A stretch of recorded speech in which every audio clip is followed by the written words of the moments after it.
Well, good afternoon, everyone. It is my pleasure to introduce Dr. Ali Ahmad. Ali teaches at New Mexico State University, Anna Community College. He is joining us today to speak on quality matters, online teachings, and course design.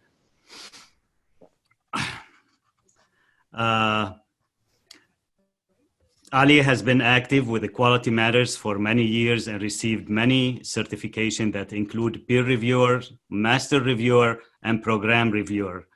He has participated with teams from different colleges and universities across the US in reviewing and certifying many online courses managed by the Quality Matters. Ali received several awards for teaching excellence. Donald Rauch Award from New Mexico State University, and NISOD, I don't know what that stands for, Ali, Excellence Award, and nominated for the United States Distance Learning Association Award for Outstanding Leadership. Ali has presented at several conferences at the local, regional, and national levels. He has been involved in many committees and organizations at the state and national level. Ali, thank you very much, just for joining us today. You have the full screen. Go ahead if you're ready. Thank you for having me in Michigan live. I'll be more happy if it's their guest face-to-face. But online, we try to make online like if we meet in one room face-to-face. I'm going to speak about components of successful online courses. I'll focus on math. I understand everybody is math professor, all of you, is that right? Yeah. Which is in math, it is challenging to be online. So we are going to share with each other ideas how we can make math courses online successful, especially with during the era of COVID-19 is tough time for all of us and for our students. The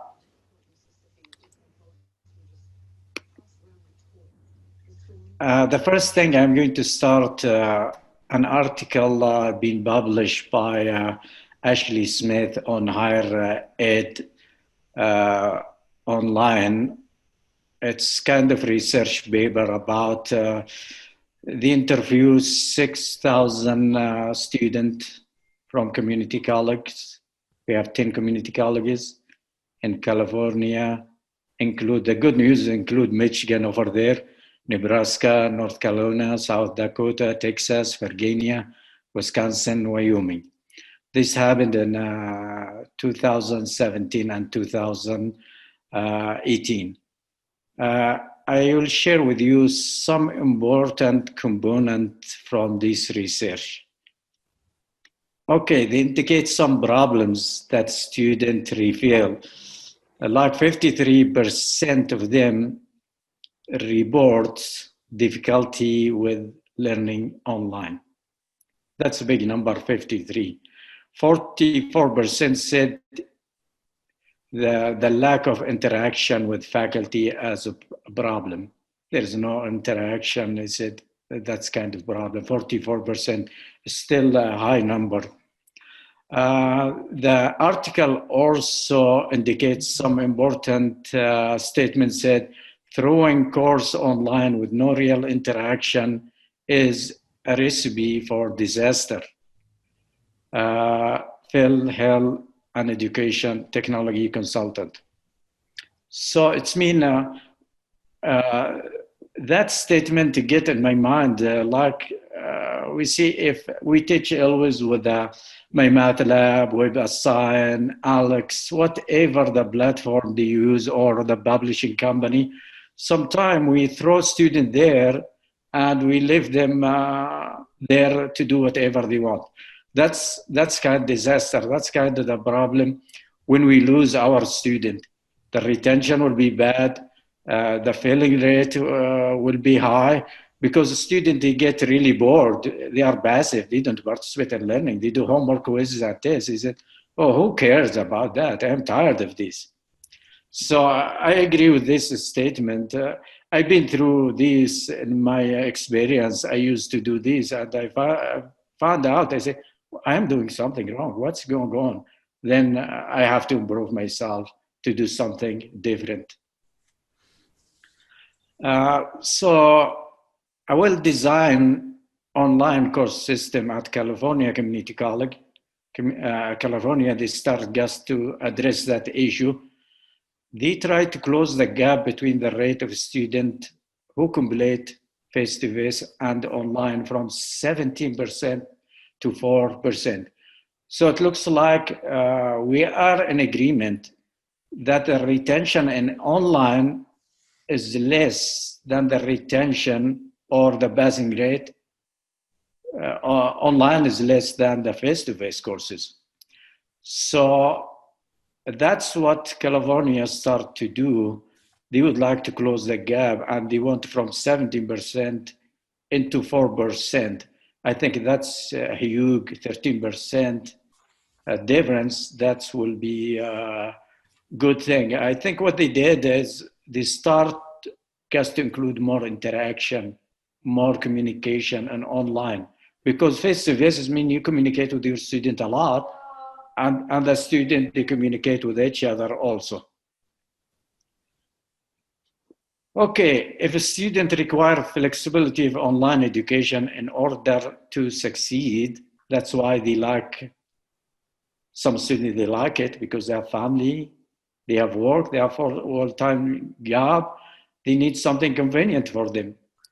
Why, as faculty, we don't spend some time rethinking way to include more interaction online?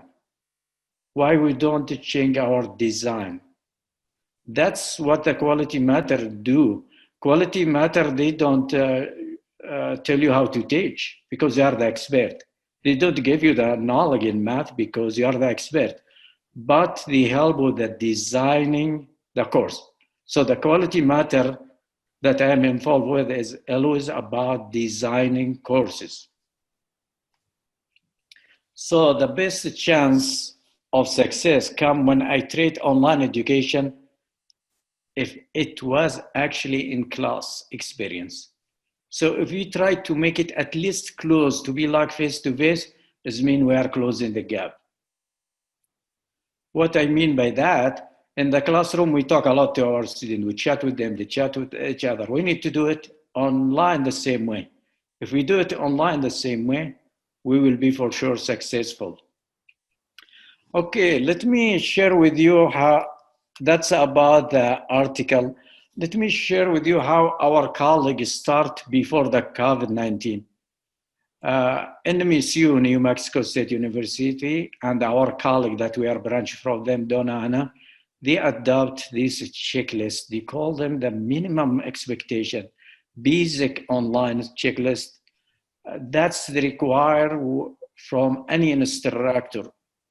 What they did, they try to access our courses. They did about 3 years ago or so. They access all the online course for the faculty, the technology folks. Then they look for all of these 8 checklists and they give feedback to faculty. To be honest with you, the faculty, some of them get intimidated. They were not happy about that. When they send them email, they say, you haven't followed the basic online checklist. But some faculty, they said, it's okay, because they give you, said, okay, you have 1 month to improve this, otherwise you will be in your file or whatever. They try to do it that way. As I said, some were not happy about it. So what this is checklist, current syllabus is available in the course. That's so important on Canvas or Moodle or Blackboard or Desire to Learn, whatever your course management system. In our colleague, we use Canvas. An instructor contact information and office hour should be there up front in the front page and in Canvas also. Textbook information with ISBN, it's really required. Also, expected turnaround time when you are going to get feedback to student. Quality matter require 24 hours. Our checklist is said at least between 24 and 48 hours. That's especially respond for email. If you have big assignment like discussion and you can give like 2 days, 3 days, it depends. But the email should be within 24 hours as a quality matter. That's for number 5. An instructor should be active in the course. It should be logging at least once a week. When we did this, when we discussed this, me as a person, I said, that's not right. 1 week, at least 1 week is not. They said, this is the minimum expectation.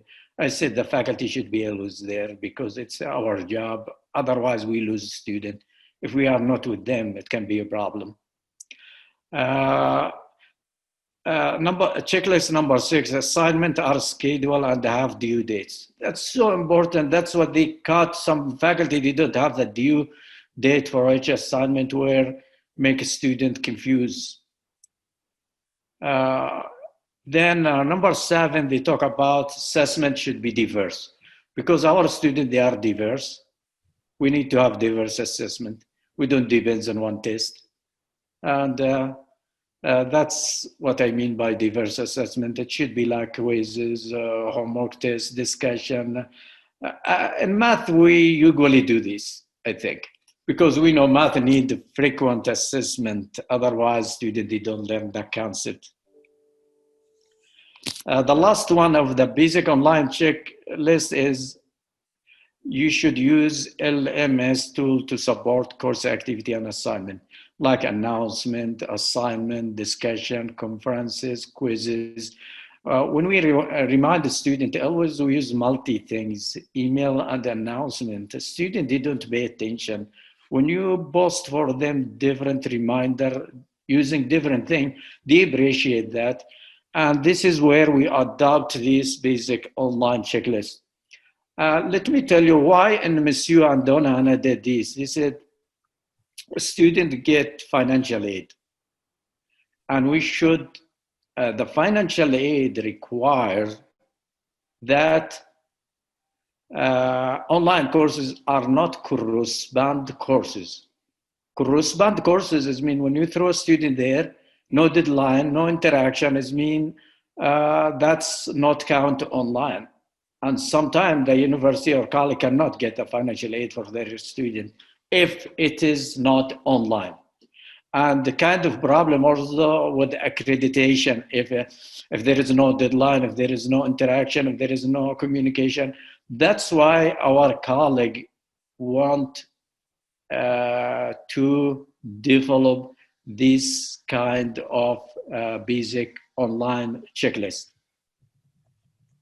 because of the financial aid, and they would like to be, each online course should be at least have minimum expectation different than what is quality matter. We know quality matter is more than this, but this is a basic thing that should be done.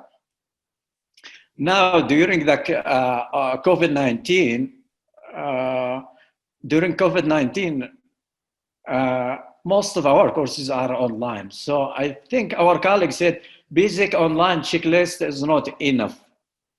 So they want far now, it's more, but they don't check in this. They are at the beginning discussing this. They said self-checklist. It's mean we recommend, we invite each faculty to double check these 5 standards should be in their courses. You know, quality matter has 8 standards, but we pick something from quality matter, not everything, more or less from the quality matter, because you can't ask each faculty to get the certificate from the quality matter. It is expensive. Sometimes the faculty are busy to develop a course to get the certification, but you should develop for them at least a kind of checklist that they supposed to do. And we have now training, it's required for all the faculty to do campus training and apply the quality matter in online courses. So the 5 standard in here, getting started and the modular and the syllabus information, organization and navigation, assessment and feedback, communication and interaction, usability and accessibility. So we have 5 of them. The first one has many components. This is, there are a lot in here. Students should know where to start. If you have them, I know most of you use Model, is that right? We use Canvas. Model or Canvas or Blackboard or Desire to learn front page, just spot where students start here and tell them what to do first. Otherwise, student will send you email, what should I do? I get lost. I'm not sure what I'm doing. Self-introduction, tell them how you are, that's the first thing. Because in face-to-face, you don't just go, okay, today we are going to start the quadratic equation. We don't do that. We warm them up, we talk to them, we smile to them, make them feel they are welcome. Because our students, they are scared from the math also. But if you welcome them and say, oh, this class is going to be cool, it's going to be good. We should do that also online. Syllabus should be required to be there. What's the material required in the course? Grading policy should be there. Contact information and office hours for you. Technology requirements are provided. When you use technology, if you do some outside resources, you should tell a student where to go to find that resources. And they should know if the PDF, Adobe Acrobat should tell them where to download that. That's one example of technology that students should be able. How to download, how to set up MichMATYC, for example. Navigation, course content should be in modulas, modula 1, 2, 3, 4. And in my classes, I start with modula 0. Let's give them all the warm-up information. Modula are organized logically by topic, unit, or week. Each modula states the learning objective that will be addressed. Like when you do one chapter about quadratic equation, what you want student to learn from the quadratic equation. That's the modula, you should address the objective there. That's the standard number 2. Standard 3, assessment and feedback. So each module should have at least one formative assessment, one formative like quizzes, short quiz, pub quiz, upfront quiz to warm them up. That's formative. Multiple assessments should be used in each module and throughout the course. Instructor are provided for each assignment. Due date should be there in each module when the homework is due. Grading criteria is provided for each assignment. If you have discussion, just tell them have rubric how to grade that discussion. When we use MichMATYC or WebAssign, it's grade there, but we should be straightforward. Do you use percent or point? You should tell them also. Standard for communication. This is what I think the most important thing. Each module at least one opportunity for student-instructor interaction, student-student interaction. The policy, when you have discussion a lot of online, you should tell them student how to behave. Otherwise, it can be sometimes a problem. We should tell them in advance how to behave online when they give feedback to classmate, when they talk to each other. If you have project, kind of respect to each other and choose their word and how to behave, that should be addressed in the syllabus also. Number 5, usability and accessibility. Video has at least transcript or closed captions because of students with learning disabilities. And with the Zoom, you see, the good thing that Zoom create for you captions, that's what I do in my classes. But let me tell you something. Let me admit that, you know, I have accent. I've been teaching in public school and in college, you know, for in here in Texas and in community college for about 24 years. But still, I have accent. It's not my native language. When I go and I see that capuchin, I see it's weird. I do edit that easily. It takes me a few minutes to edit, then upload it back, and it looks really pretty well. The image that used for educational purpose have tag or description. Course structure is clear, consistent, and easy to navigate. Because if a student, they don't like math, if they have a hard time with the navigation of the course, that's another anxiety for them. So we need to relieve their anxiety. Okay, that's the checklist that we have. So let me now tell you what will design course should be.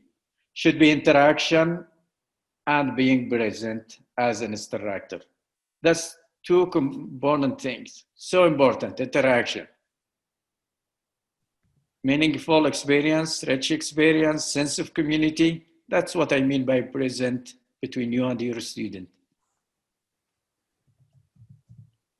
Okay, I like this statement. The ability to establish present is closely connected to the ability of an instructor to create sense of community among students in an online course. If they feel they are one family for one semester, it's big family for one semester, they do very well, they do really good. An instructor present, you see teaching present, cognitive present, social present. I'm going to talk about three kinds of presents in online course: social, teaching, cognitive. Cognitive presence construct meaning through communication, understanding of task, understanding with high expectation, relate with course content to their life. We try to make application as we could. As we could, you know, the math, most of the time they are abstract. But we try our best. Why? More likely to listen, reflect, respond, analyze the idea. How? How we do that? Assignment, authentic assessment, and discussion.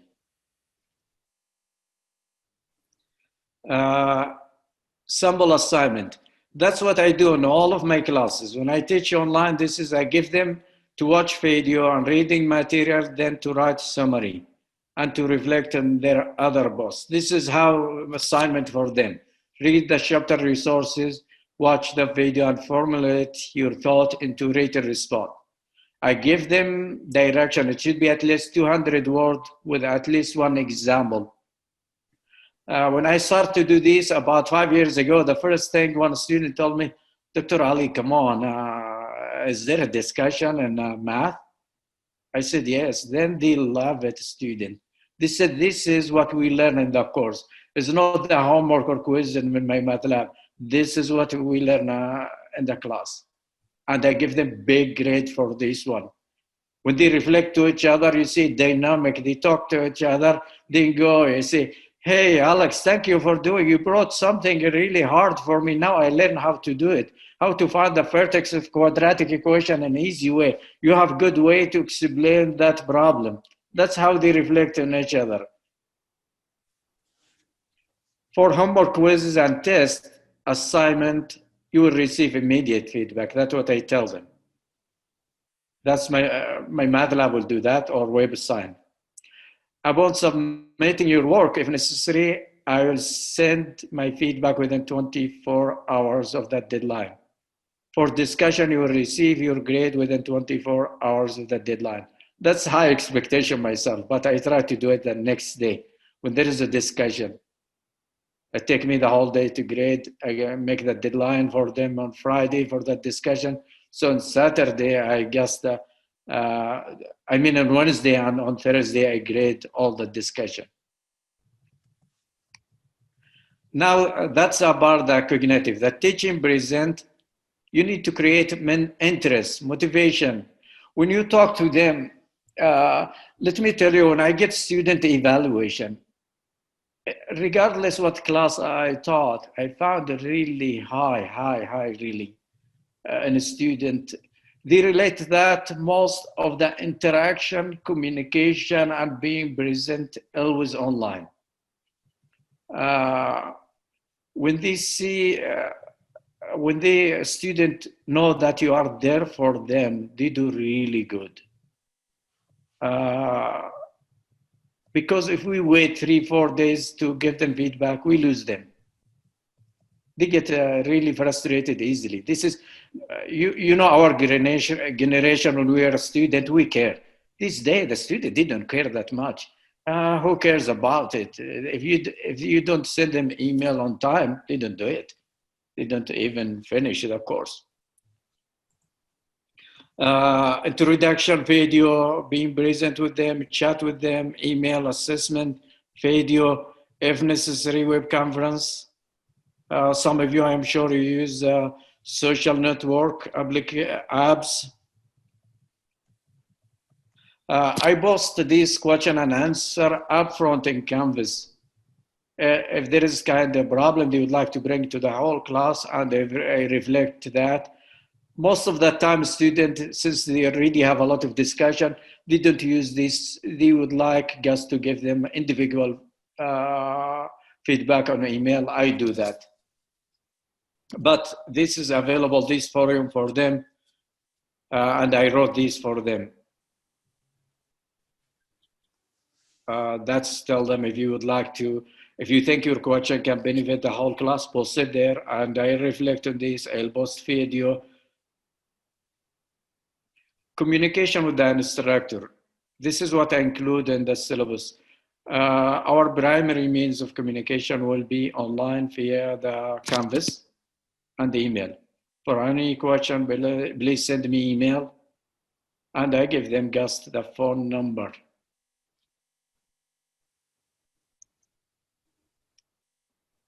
For homework quizzes, the same thing. That's how we repeat the same thing as I mentioned before. Social presence. Students know and trust each other. When you start from the beginning with them, they start to think and to care about each other. Make just connection with your student so they can trust you. If they can talk to you online and email like friends, they bring really, they really do good when they trust their instructor and trust each other. Ask them to introduce themselves. Discussion can be mail, chat, discussion, forum, web conference, blogs, wiki, social network. There are many things. I focus more on discussion via Canvas. It's worked very well. See how I establish social present in a student. In chapter 0, each week I ask them to introduce themselves to the class. That's where they start to make friendship. Please introduce yourself here. Not only what do you think about math, tell us your name, if you have a nickname. Tell us what your area of study, about your expectation from this class, and how to meet those expectations. You might tell us about your hobbies if you choose to. That's present trust between them when they tell you, oh, I like to play soccer, I like basketball, I like hiking. And they start really to say, that's kind of warm up when you start to do chapter by chapter discussion. Then I ask them, read other books and respond to at least one. I say at least one, but they respond to a lot. They said, hey, how are you? Oh, thank you. Nice to meeting you. I may take another class with you. Oh, I am scared from the math, but I think I have good friends in this class. I think we are going, all of us, to care about each other and do well. I see always some really positive attitude like that in this forum, even we are still in chapter 0. Okay, we still, let's see. I'm looking for the time. Okay, now you know, we are talking about interaction, discussion. So our present should include that. So I would like you to participate now. Let's have some interaction. Otherwise, we speak about interaction and I lecture. It doesn't make sense. I would like to hear from you. What do you think? In what way do you encourage online participation and engagement? How do you measure online participation and engagement? We have two questions. Feel free to start. Anybody? Try to unmute yourself if you'd like to speak, because I see some of you, they are mute.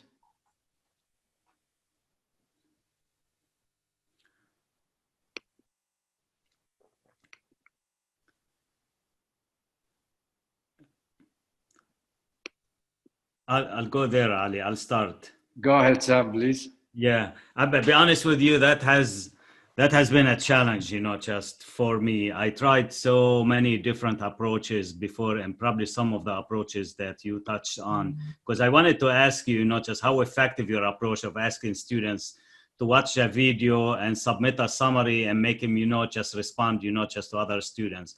I did try this approach, before, and it didn't work very well. I used to have students, just come up with their own questions and ask them to respond to other students' the questions. That one didn't work very well. And now I come up, just with the questions myself and ask students, to participate and respond and provide feedback.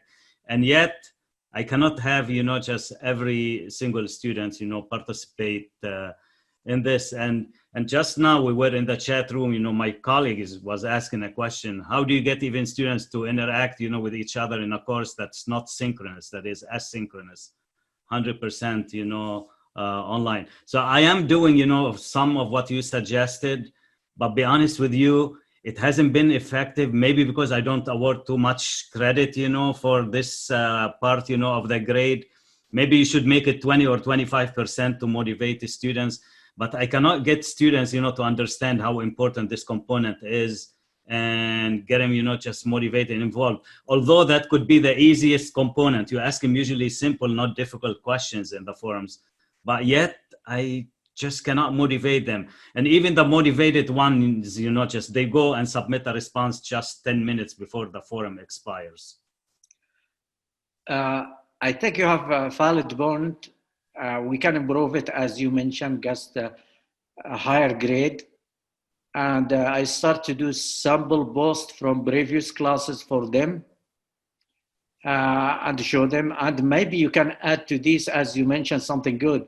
Give them guided question to include in their post. I like that when you mention, give them question in your post, you should be answer these questions. When I review online courses, I noticed one time, one course, I like that course. They give student video, they asking them to write summary, but they tell them in the summary, you should include answer for the following 3 questions. It can be more work to design it this way, but it's really good when you add guided question for a student. The challenge that I have in basic math students still, like if they are in high school, they still BB, I give them a lot of feedback. But like in calculus or statistical application, students, they do very well because they're already mature, they've already been in many classes, they do good. Like in calculus for business, students do an outstanding job with this discussion.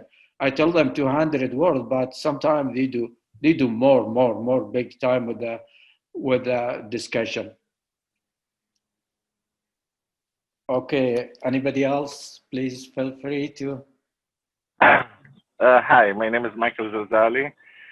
I teach a lot of courses online as well. As Sam mentioned, we have problems sometimes to motivate the students, like in discussion boards where we award grades. Most of the time they ignore it, and then they call you and they tell you, can we have bonus points?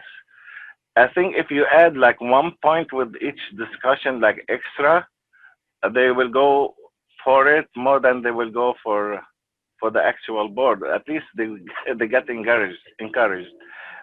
They like to see something you give them on top of what they have to do. And at the same time, we ask them like to interact with what others already submitted. Some do, and the majority don't. So far, it's very hard to get 100% participation from the students online in the discussion board. Yeah, very good, Bones. Yes, really. When you give them just any kind of reward or few bones, if you do good, I can give you 5 bones more or 2 bones more. If you write more than 200 words or more than 100 or respond more, it's take a lot of effort. You know, when we teach with MichMATYC, it's easy job. The one we work hard to design is to combine model assignment with MichMATYC or Canvas or Blackboard. When you make the integration, I still believe 100% that MichMATYC is not enough. It's not. I used to do that, and I end up, I said, oh my gosh, it doesn't work, which is more work on course management system that should be so important. Some faculty, they ask them to do vocabulary, they give them to write divination and all of these, and it's improved their attitude toward their course also. Okay, anybody else would like to share with us ideas?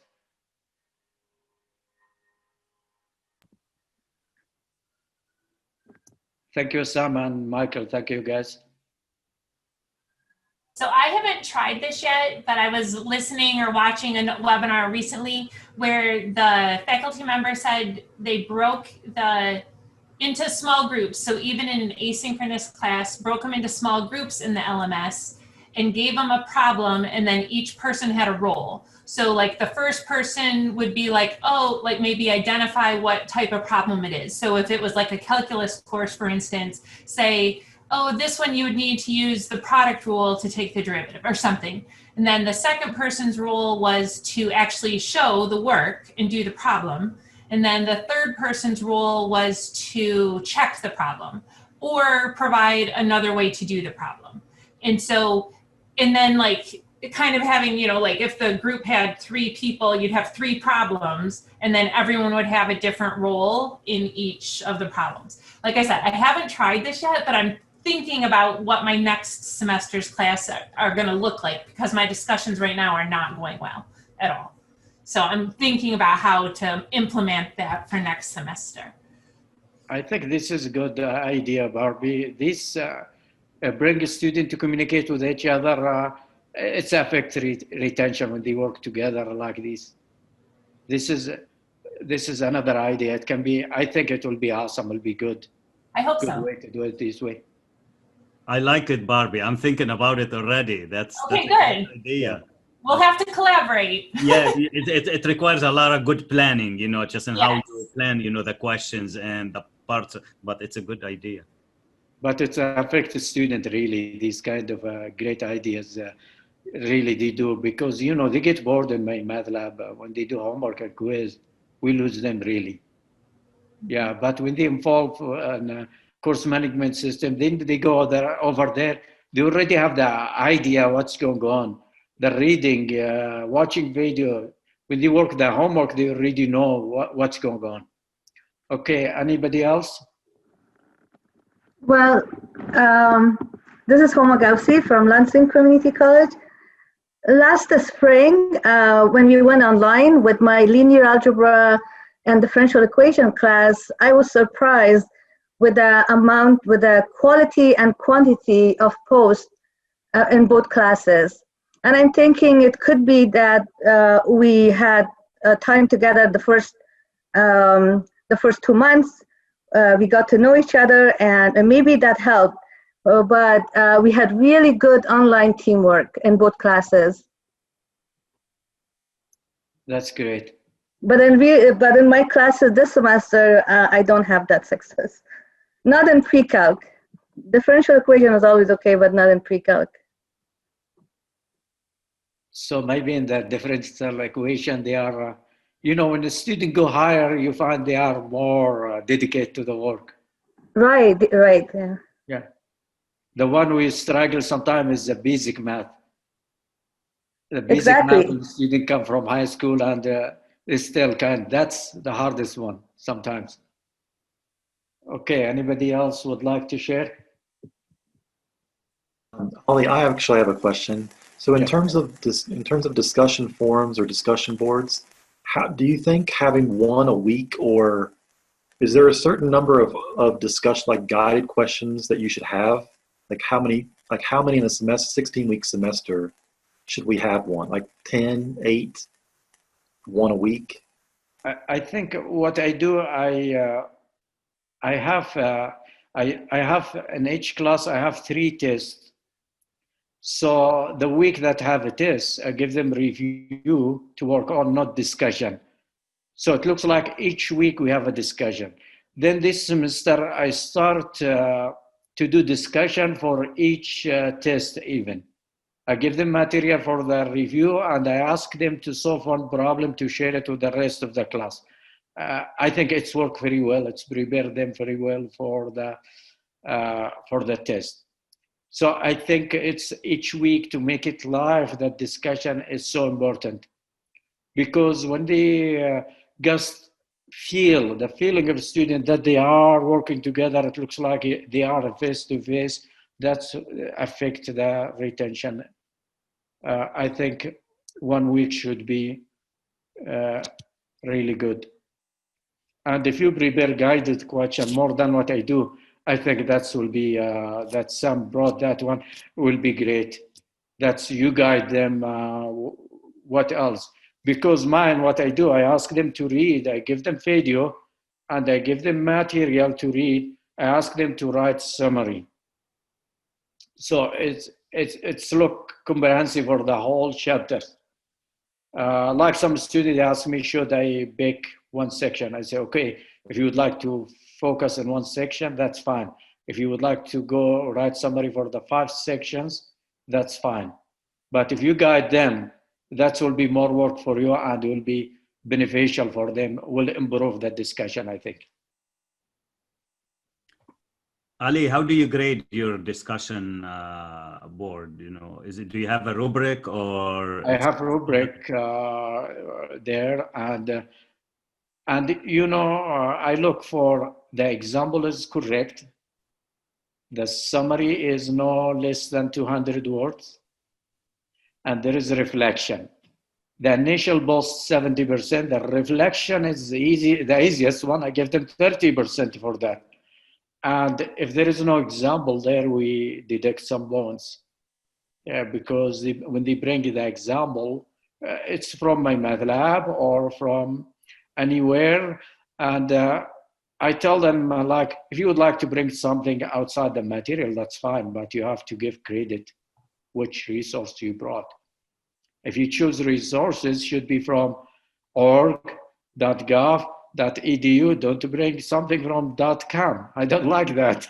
The students, they laugh about it. They start to focus more on my lab. Okay, we still have some material to cover. Anybody would like to share?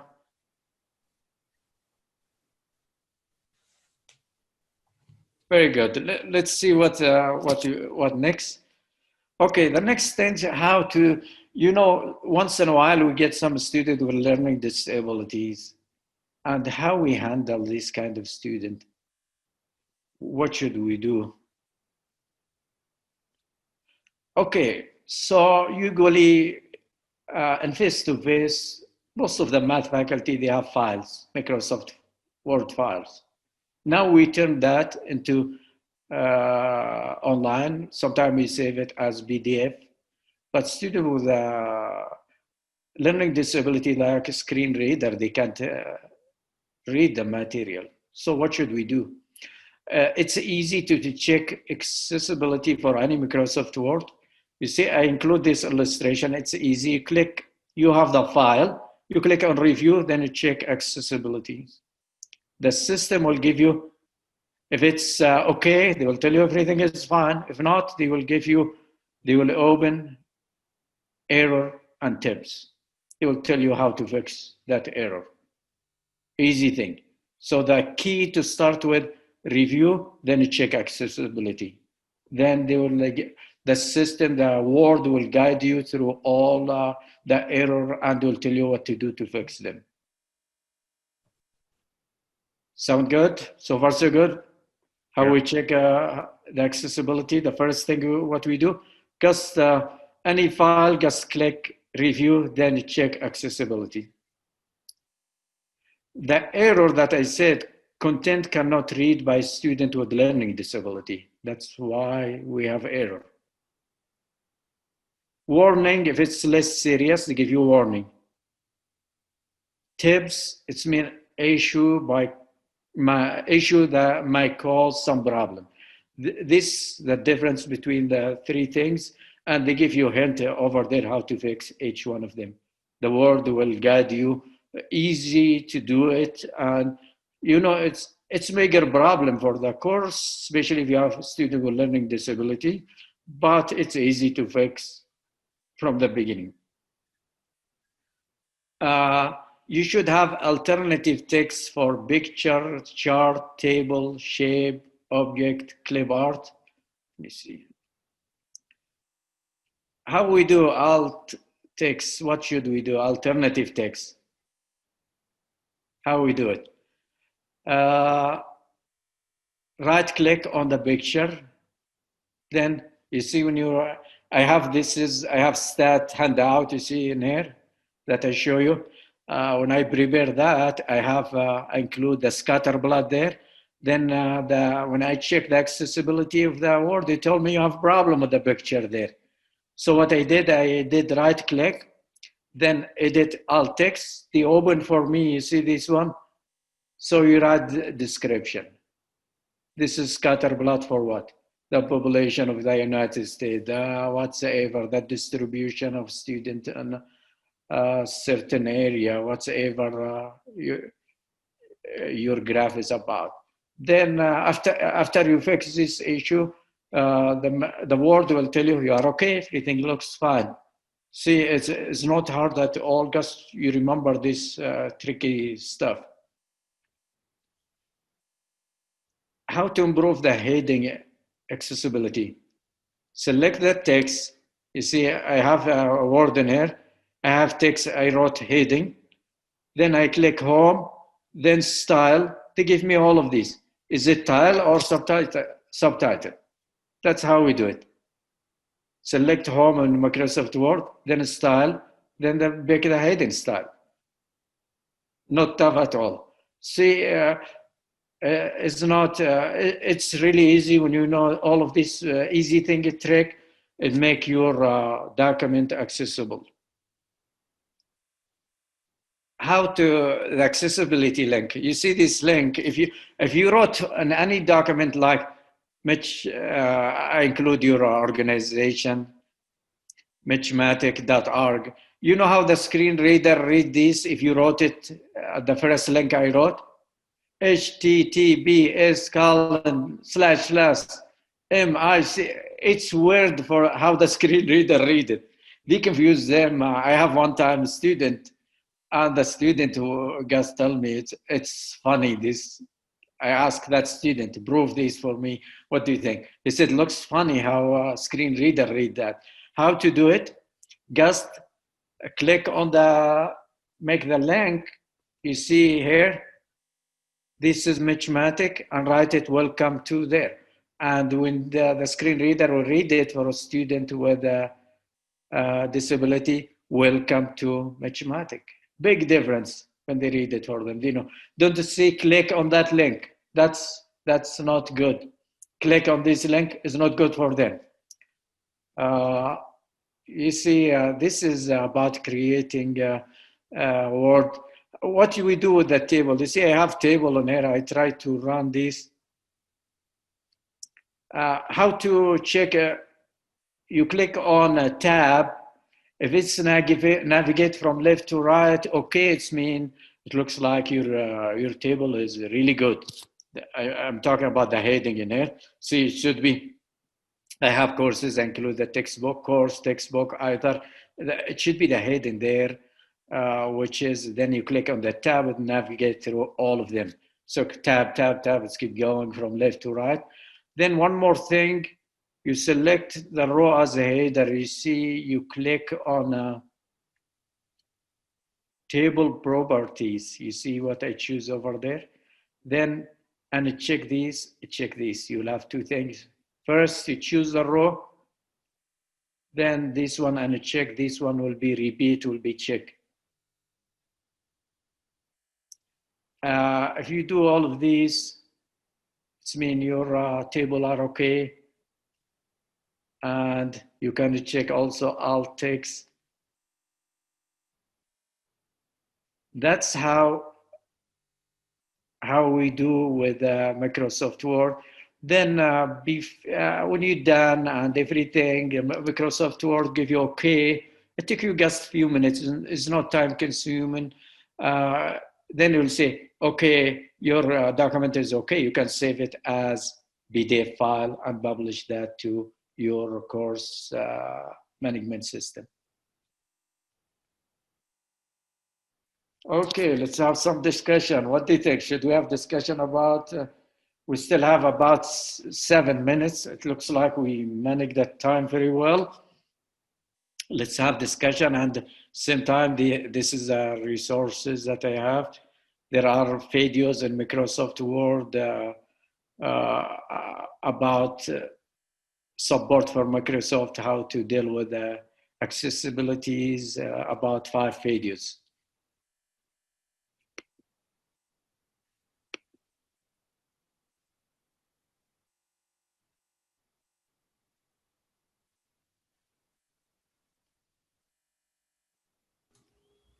So Ali, yes, please. What is the secret to making the math accessible? Like, can a screen reader read the math? Like when we type in, like in a math type or something. If it's as image, I'm not sure really about that. Okay. But I think if we run the Microsoft and you have the equation, right? I did that. It looks like the Microsoft, it doesn't give me any errors. I mean, it's so the equation editor doesn't give you any errors. Then that's good to know. Yeah. Yeah. But if it's image, you will have an error. Right. Right. Yes. Okay. The problem is the image. If you have image, tell them what is the image about. Yeah. The alternative text for that image.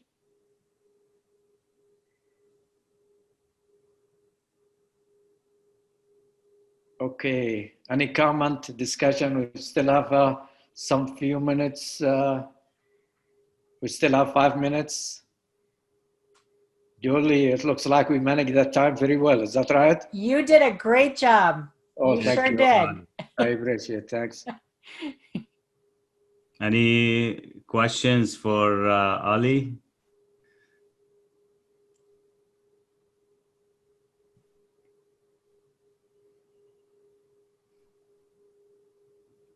Thank you, my colleagues. It's my pleasure just to speak to outstanding faculty from Michigan, and I appreciate this opportunity, really. I enjoy this presentation with you, and I hope we will meet more time in another meeting, or maybe when you have webinars, I can join you as participant.